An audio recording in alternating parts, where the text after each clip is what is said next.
Welcome to the next installment of Prospero's War Stories, Tales from the Front Lines of Procurement. This is episode 1.3. I am Matthew Searing, COO of Prospero, and I'm here today with my business partner, Donald Searing, CEO of Prospero. Today's topic is a RFP where cost is no object for the vendor. Yep. And thanks, Matt. And, this is another example. If you listen to our previous episodes, we're talking about these different experiences I've had in my career of RFPs have gone wrong or projects that have gone wrong. In episode 1.2, I think we kind of outlined a rather spectacular project failure due to just lack of communication and some other kind of problems that were there from the beginning, kind of the too many cooks in the kitchen kind of problem. This one's a little different. And this one also, I think, really informed our conception of the Prospero platform. But this one is not as graphic a failure as the previous episode, but definitely an interesting story. So this comes from a few years back.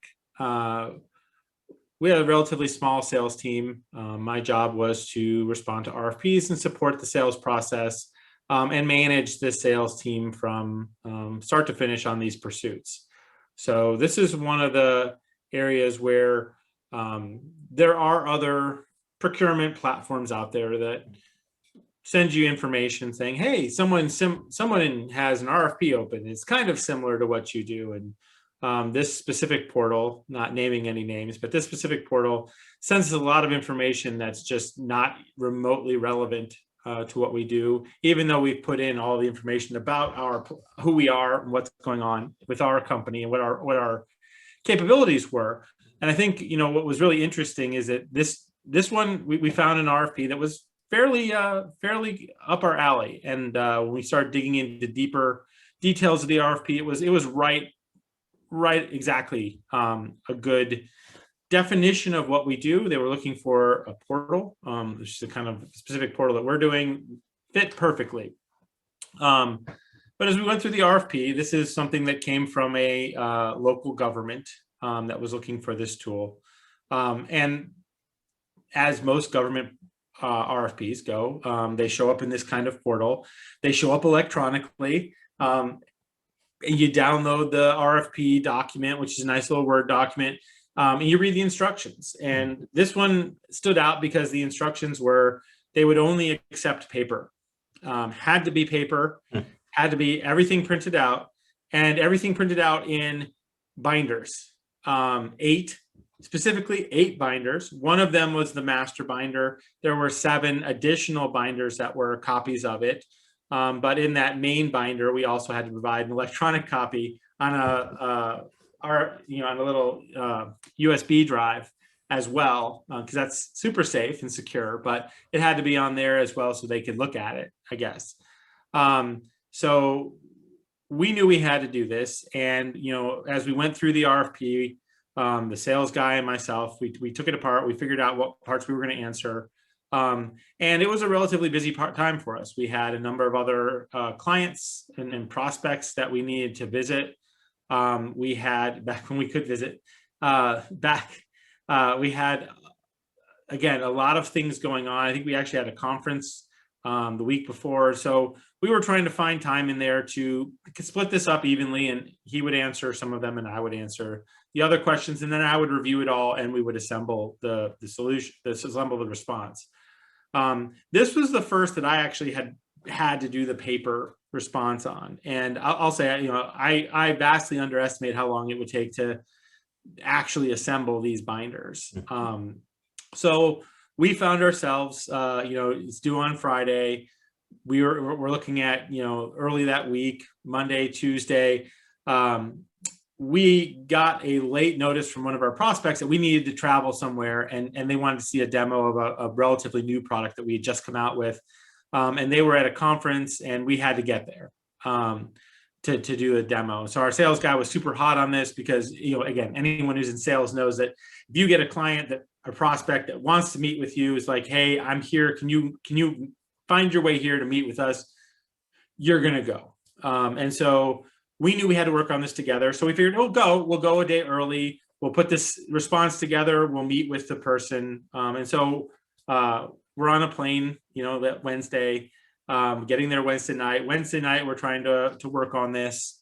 And I get the responses back from the salesperson, and he hasn't had a lot of chance to respond for various reasons. So I find myself Wednesday night sitting in a hotel, when actually it wasn't even a hotel, it was a bed and breakfast, because it was such a last minute. And there was a conference going on in that town. There was no hotel rooms. And so I found the last room I could get, which was in, an Airbnb bed and breakfast kind of place. And so I'm on this antique writing desk where I've cleared stuff off in a 200-year-old house, trying to use my laptop and answer these questions. And I was up most of the night trying to just get through all the questions that needed to be answered, and get everything to where I was satisfied that we would stand a chance. So Thursday dawns, we've got to meet with the client. So we have a meeting with her. While we're doing the meeting, we're trying to figure out, I'm trying to figure out where we're going to go print this off, because we're now in a random town. I'm looking up where's the nearest Kinko's or whatever FedEx office now. I find where that is. And so we end up, driving there after our meeting, finding a place to park, because it was a relatively large city, getting into the FedEx office, and I've got all my answers on my laptop. And so I start doing that shuffle of taking things off your laptop, putting it in to a memory stick, taking the memory stick, putting it into the, FedEx office computer, printing things out. And it's, and so we start printing things out, and I'm just going to kind of show you a cute little picture that I took. So while we're there, I'm printing things out. So I have these 8 binders, 1, 2, 3, 4, 5, 6, 7, 8 binders, right? Where I'm printing out, section 5.3, and I've got to print 8 copies of it. And then I've got to hole punch it. You can see my little hole puncher there. And then I'm filling in, okay, this binder, that binder. And so I've got a little construction line going. And so we're going through this process, and I start printing these things out. And I'm like, hey, as I'm printing these out, and it's taking a long time, because everything's got to print, and then I've got to print, then I got to print the next section, because it wasn't just one big document. It was like 15 or 20 individual sectioned documents that we had to print, and then assemble this way. I started asking the sales guy, like, how are we going to get this delivered? We're here at FedEx. Go talk to the FedEx guy, find out, can they deliver this tomorrow? Because it was due at noon in California, and we were on the East Coast. It was due at noon in California the next day. Can this get there by noon? And so I'm printing this out, and I'm watching my little counter of pages printed and cents and dollars add up. And by the time I was done printing this, it was about 250 to 300 pages each binder, 8 binders. So that was 2,400 pages that were printed. Thank God it was only in black and white, not in color. But we printed out all these binders. I bought the binders at the office supply store. I also bought the little USB fob key there as well to put the copies on. And so this whole process of assembling things took about 5 hours to print out, to assemble, to get this put together, to find a box that we could get this into so we could ship it. And this is on top of the all night I spent trying to reconcile all the answers we'd gotten and assembled this. And, wasn't this the best plan for us? No, I mean, we probably could have done this a little better, but we'd only had about 2 weeks of time to respond to this RFP. And again, we were traveling, and so we were trying to work it in around other stuff we were doing. And we can't not respond to this, because it's right up our alley. It's almost a perfect fit for our product. And the sales guy, my sales guy, is actually a West Coast sales guy, so he was happy to have a West Coast option, or a West Coast prospect. And it was just and of course, our CEO is like, well, yeah, we need revenue. Get this out, get that out there. This should be easy for us. So we got all this stuff going, and I got all this stuff printed. And while I'm wrapping this up, my sales guy comes back to me. He's like, hey, I just talked to the FedEx guy. In order for this to get there by tomorrow morning, it's going to be like $150, $200. This is heavy, a lot of paper. This is essentially what, 2,400 pages. That's almost 5 reams of paper. So imagine picking up a half box of paper. It's heavy. They're like, yeah, I don't know what we can actually get it there, and they won't guarantee that it'll get there before noon.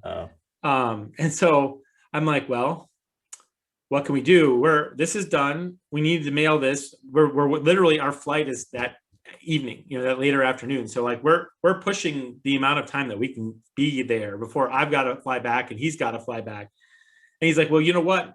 He's like, I'm going back to the West Coast anyway. He was not going all the way to California, but most of the way to where he lived. And he's like, you know what? I'll just change my flight. And so he got online, changed his flight, and decided he would just fly directly into where this needed to be delivered. And, trying to find a flight that left about the same time that his existing flight. And he's like, yeah, I managed to find it, but I'm on like in standby, so I can't really check anything. And I'm like, well, that's fantastic. So I said, fine, I'll take your luggage. So I took his luggage. He ran across the street to a sporting goods store, bought a duffel bag. All these binders got loaded into a duffel bag. He grabbed the duffel bag and said, let's get to the airport. And we, frantically drove to the airport. We managed to both catch our flights, and he flew all the way to California, past his home with no luggage, just him and the duffel bag. And he may have had his briefcase with him. And I flew back to our offices in Atlanta with his luggage, left his luggage in the office for him to pick up the next time he came through the office. And he ended up landing there late at night, and couldn't find a hotel, ended up having to crash on a friend's couch that he knew in the area.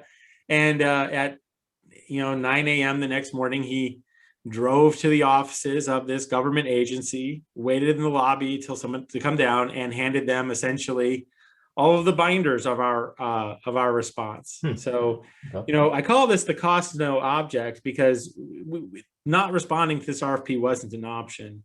And in that process, I believe I spent several $100s in printing and office supplies and everything. We bought a duffel bag, we changed this guy's flight, and we ended up probably, and with our time and everything, thousands of dollars got invested into this process. And this was just to get the paper there.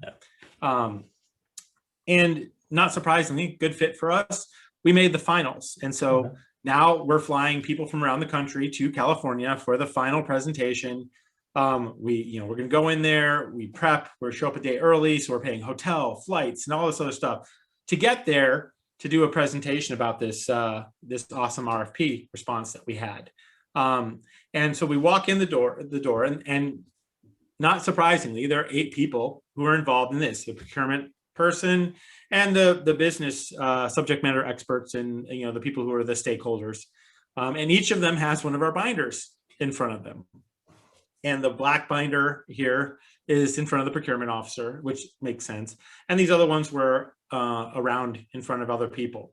And we got up to do our couple-hour presentation, and each of them opened up their binder and was going to ask us questions. And it became very obvious that no one had actually looked at the responses in the binders, except for one person, and not the procurement person. One ops person who'd actually looked at it, because she had notes on the paper, which I was impressed with, because I was fairly certain, having done a lot of these, that these hadn't been read. Mm-hmm. And it became obvious because I asked a question. I'm like, so he asked me a question. I'm like, oh, well, we responded to that. We actually provided you a diagram in the response that explains how our system works. And people are like, where? What page was that? I'm like, oh, it was in section whatever 5.4. You should be able to find it in there. You guys, it should have been pretty obvious because it's a couple pages of diagrams. And they basically, it became clear that they hadn't looked at it. And the procurement guy kind of got angry that, like, you guys hadn't looked at this? And one person's like, well, I read it all the way through. And the other people were like, I just got this morning from you, and this is one of 10 vendors coming to present. So this 10 binders, like, you handed me a stack binders. I'm like, there's no way I could review all that. And we're sitting there going, I'm laughing a little bit because I'm like, this is how this always goes, right? You get there.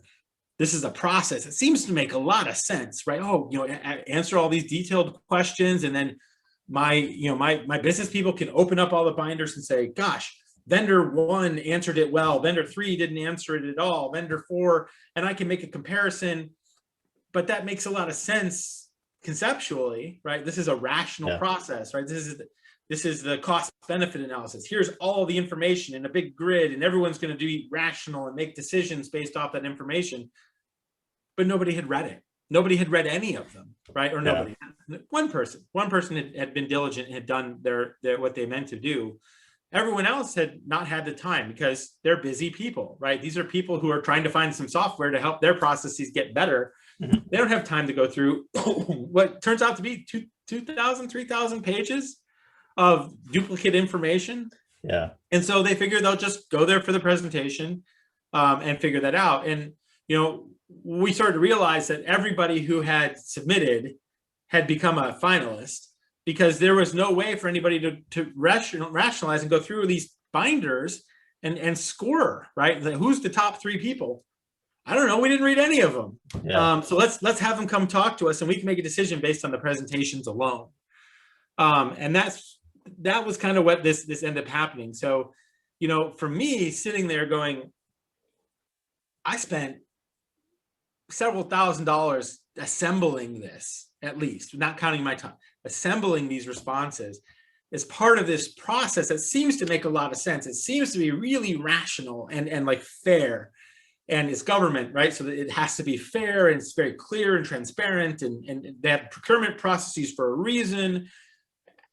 And at the end of the day, it didn't get executed on the clients, on the vendors, and the client side, it didn't get executed. Their process, while good on paper, was entirely not workable with human beings, right? With the actual process. And, I could say, if part of it was because it was all on paper, right? So somebody actually had to look at everybody's response, your vendor, this vendor, that vendor. They had to read the pages of responses and then make a choice. And that just wasn't ever going to happen. And so what's designed to be a very fair, open and transparent governmental process that 20, 30 pages of boilerplate about, we were looking for, certain businesses with, certain kinds of characteristics that, maybe they're minority owned, maybe they're women owned, right? There's a lot of this that goes into making this a fair process, only for it to completely come off the rails because nobody has the time to do that. And that's where a lot of those cost benefit analyses come off the rails. So at the end of the day, what was really interesting is that, again, we made the finals. Nobody had read this. It was, all the decisions were just being made off of our presentations. And really these binders that I spent a bunch of money to, that I wouldn't have been considered if my sales guy hadn't just bitten the bullet and said, get the duffel bag and carry these to deliver them. So all that effort that we went through was absolutely necessary to be considered, but it was absolutely a waste of time. Literally, we could have just lit money on fire and it would have been just as useful as going through this process that we were dictated to go through. And that's where, I think looking at this, this was one of those ones that also raised the red flag and said, there's got to be a better way to do this. Yeah. So how would the Prospero platform and process help in this situation? Yeah. So, I mean, one of the things is just not having it on paper, right? And I think the hardest part in having it on paper seems to be really fair. And it seems to be where we see it, especially a lot of governmental procurement processes, it ends up on paper because then it's auditable. You have documents. I can kind of understand where they're coming from. That being said, nobody uses paper like this anymore. And the fact that nobody had a chance to make any decisions off of the paper means that, if we have been able to submit it electronically, maybe it's all in Excel even if it was just simple, like it's all in Excel, right? Somebody could then score. They go say, okay, how many yeses did this customer respond to? And then I can figure out, okay, vendor 1 had 300 yeses and 100 no's, and vendor 2 had 400 yeses and 0 no's. And then and they could score and say, oh, okay, I can put these into a rank and say, okay, but if it was electronic, right, and I could do a quick little macro, or if it was in Word format, I could search, right? If I was interested in what your password stuff is, and did you even talk about password? Control F, what's the password? Look for a place where they mention passwords, and I could go through and I could very quickly process these results. So if I got 10 200, 300 page responses back, I could electronically process them. So inside of the Prospero platform, right, in Prospero, we answer these questions not in Excel, not in a Word document we upload. We answer these questions digitally, right? The questions are right there in the response, in the data, so that the system, as the responses are coming in, the Prospero system is pre-scoring these for you, right? It's already doing these things and saying, you know what, let me look at question 2 across these 10 responses. It turns out that everybody answered it the same.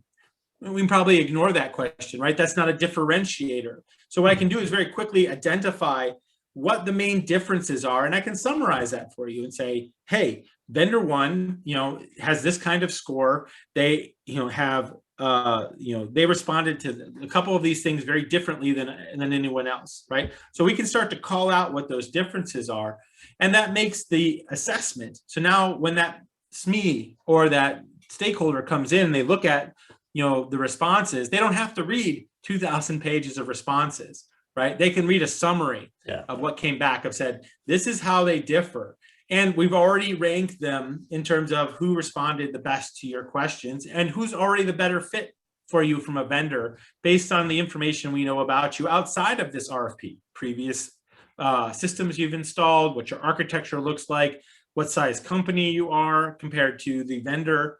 So that, again, that assessment process, that ideal assessment process where we're looking at all these things can actually happen, and can be summarized to the stakeholder. And we're not expecting your busiest stakeholders and experts of your company to drop everything they're doing and read essentially 2 copies of War and Peace in a week. And that was the thing, out of all this, we had 2 weeks to respond. We had a week before we had to be out there to do our presentation. So the people who had gotten these, and some of them had gotten them the day of, but even if they had gotten them the day that we submitted them, they would have only had a week to read 2,000 pages and make distinguishing judgments. Like, people can't do that. They can't process data like that. Systems can. And that's where kind of that intelligence that's built into the Prospero platform can process all of that, review it, and respond, and kind of giving you that summary.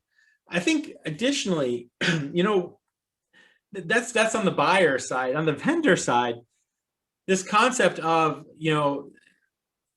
the solutions engineer, the architect, the salespeople, spending all this time trying to respond to all these questions. And again, we get 1 or 2 of these a week, right? These don't ever stop. They come in over and over. And they all have very similar questions, right? They're not exactly the same. You can't cut and paste answers between them typically. You can kind of start that way, but then everyone has phrased the question slightly different, added a slightly different follow-up question. So the concept of in Prospero of I've got pre-filled responses, because we have for each of these different architectures, each of these different systems, we have kind of boilerplate sets of questions, right? Templates that the buyers can use so that they're not having to come up with all these questions on their own. But by using a common set of questions, that also means that the vendors only have to respond to them once. So this idea that, using our autofill kind of process, that a vendor could say, okay, yeah, this RFP came in electronically. Hey, you want to respond to this California group's RFP. They want a system very much like the system that you have. I can say, okay, pre-generate response. And I can answer all of the questions that they've used out of that template with a button click, right? So even if I answered 90% of the questions, there's several hundred questions in all these RFPs. I mean, you can tell all those were full, right? Those were written responses or hundreds of pages. Imagine if I could have pre-filled all of that. My job wouldn't have been staying up all night trying to answer that and print it out and all that other stuff. My job could have been push a button, the system would have automatically responded to the questions that would respond, flag the ones that were different or the ones that were unique to this buyer. Mhm. And then I could go in and answer those. The good thing is, and then when I'm answering them, those questions are being recorded and their answers are being recorded as well. So in the future, if a similar question comes up, Yeah. the system could auto answer it for me, right? Yeah. So the more RFPs we go through in the Pressbro system, the smarter it gets about our product, the more comprehensive it has of that data set. And the more you're going to get 90, 95, 96, 97, 99% of that response pre-generated based on information you've already put out there. And that part that I would have had to do would have been so little. I probably could have done it in less than an hour and hit submit, and my RFP would have been submitted. I didn't have to find the office supply store. I didn't have to source binders. I didn't have to, have somebody mule this across the country to the door of the vendor or of the buyer, right? So there's a lot of things that this could have been so much easier for the buyer to really deliver on that clear, transparent, rational process that everybody is supposed to have for procurement. That falls apart when people get involved. And it would have been almost no effort for me. And so this concept of, I've got to kind of bite the bullet and spend the money to do whatever each different buyer decides I need to do, jump through the hoops they want me to jump through. And I don't have a choice. I've got to spend that money or else I just don't respond to RFPs and I let business escape. Yeah. Right. So that's where I look at this and saying the Pressbro platform would have absolutely identified this for me as a vendor, told me what was out there, told me that it could already pre-answer a certain percentage of this, probably very high because this wasn't that different from, this wasn't a really good well put together RFP. And it would have been easy for me to respond, and all on the buyer side, they would have been easy to do the comparison, to determine who actually were the finalists, not worry about nobody looking at all these answers. And at the end of the day, they would have ended up with very likely a much more rational process where maybe they wouldn't have had to meet with 10 vendors. They could have met with just the top 3 because they would have been able to look at those answers. Yeah. So now they could have spent more time with each of those vendors and had a better opportunity to gauge how good of a partner they would have been. So I think there's a lot to this that a lot of this just gets, unless you do these processes, this is par, right? This happens every day, and vendors across all the different solution sets, they do this every week over and over and over again. And that's the problem that Pressbro is designed to solve for the vendors. How do we make this work for the vendors so it's very easy to respond and they get the best picture of their product out there? And how does it then also work for the buyer, right? So that they have the actual opportunity to look at all this information and make it make sense for them, and really let them live up to that process design that they think they're using, but they're really not, because when people get involved, busy people get involved, corners get cut, and things don't really run the way that they say they run in the procurement manual. And that's not good for the buyer, because A, they're not going to find the right partner necessarily, and B, they're not really following the process that they're mandated to follow. Mm-hmm. And so the Pressbro platform helps them do that on the buyer side, and we help the vendors do their job. And I think that's where we end up with this idea of a platform that's designed to work for the vendor and the buyer, and in the end, designed to make that solution, make that process work, to find the right solution and the right partner, and really get us over that hump of these 60, 70% project failures that happen in these implementations, right? Get us to a better spot quicker with a much less effort and much more comprehensive review, taking advantage of this kind of intelligent system that we've built. Excellent. Don, I appreciate your time in discussing Cost is No Object. Definitely an interesting story of trekking across the country and filling out those binders. So I do appreciate your time discussing and telling us this war story. Awesome. Well, thanks, Matt. Been fun. Yeah. Excellent. Tune into our next installment of Prospero's War Stories. Thank you. Thanks.